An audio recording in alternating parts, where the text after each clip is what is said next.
دروغجن. لیکوال خالد خان صافی.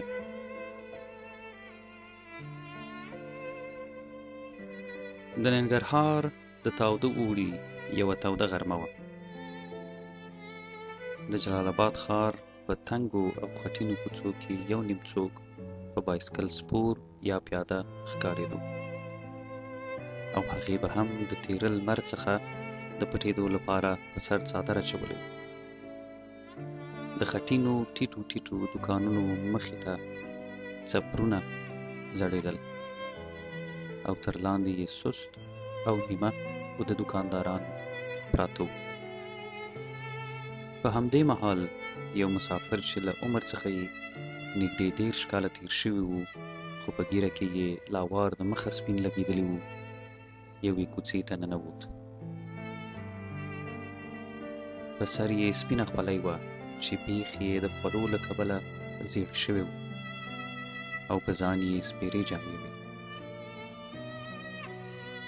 تندی یې په خولو لوند و او سترګې یې ستړې وې. هغه د ښار له نورو وګړو څخه ډېر سست او بې حاله ښکارېدو، او قدمونه یې داسې وو لکه په مځکه چې یې راکاږي. تبه یې درلوده، او د ځان هره عضله او هر هډوکی یې خوږېدو. تم شو لکه چې نور مخکې تلای نه شو. د دمې د راستولو لپاره د یوه کیراني د دوکان د څپر سیوري ته کېناست. تر څنګ یې د څپر لاندې یو څو کریټه مال هم د مشتریانو د پاملرنې د جلبولو لپاره ایښي وو. د کریټونو له شانه د یو زلمي هلک سر راڅرګند شو، او په مسافر یې غږ کړ: ستړی مه شې کاکا. خدای دې وبخښه. کوم څه خو به دې په کار نه وي؟ نه نه، زه مسافر یم، له پېښور نه راغلی یم، روان یم کابل ته ځم. د کابل هډې ته روان یم، لږ ستړی شوم، ما ویل چې دلته به لږه دمه راسته کړم. په دې خبره د هلک سر نور هم پورته شو چې د مسافر سم جاج واخلي. سپېرې جامې او کړه وړه یې ورته د شریف سړي ښکاره نه شول. کاکا خفه کېږه مه، خو له دې ځایه پاڅېږه. ته خو ښه سړی یې، خو نن سبا په چا اعتبار نشته. مسافر سترګې پټې کړې، یوه شېبه همداسې پټې وې، او بیا یې بېرته پرانیستلې. نه، ولې به خفه کېږم؟ دا خو ستاسو حق دی چې د خپل مال ساتنه وکړئ. ورو له ځایه پاڅېد او روان شو. خپل ځان ورته داسې لوی او دروند ښکارېدو لکه اندامونه چې یې له ډبرو نه جوړ شوي وي. هر ګام یې په خورا تکلیف پورته کوو. په دې شان له دې کوڅې نه ووت او بلې کوڅې ته چې د وړو دوکانونه پکې وو ورسېد.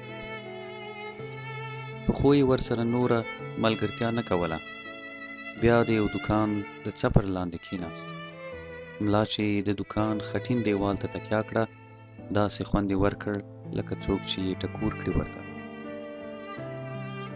همداراز ناست و او په ځان نه و پوهېدلی چې کله یې سترګې پټې شوې وې. خوب یې ولید چې څوک پرې غږ کوي: کاکا کاکا. سترګې یې پرانیستلې، مخکې یو بل زلمی هلک ولاړ و. کاکا خیریت خو به وي؟ د مسافر په داسې حال کې چې سترګې پوره نه پرانیستل کېدې وویل: او خیریت دی، زه تجار یم، له پېښور نه راغلی یم، مال مې راوړی له ځان سره. نه پوهېږم څه راباندې شوي، فکر کوم چې لږه تبه لرم. دلته کېناستم چې خپله دمه راسته کړم. که څه مشکل وي زه به له دې ځایه ولاړ شم. زلمي ورته ښکته پورته وکتل. ځینې واړه تجاران چې له خپل مال سره جلال آباد ته راتلل جامې به یې د دې مسافر په څېر سپېرې وې. ژر یې مسافر ته ځواب ورکړ: نه پروا نه کوي، ته کولی شې چې دلته څومره چې وغواړې کښېنې. زه به درته اوس یو ګیلاس چای او یو دوه د تبې او د درد ګولۍ راوړم. هلک لا روان شوی نه و چې د مسافر سترګې بیا پټې شوې.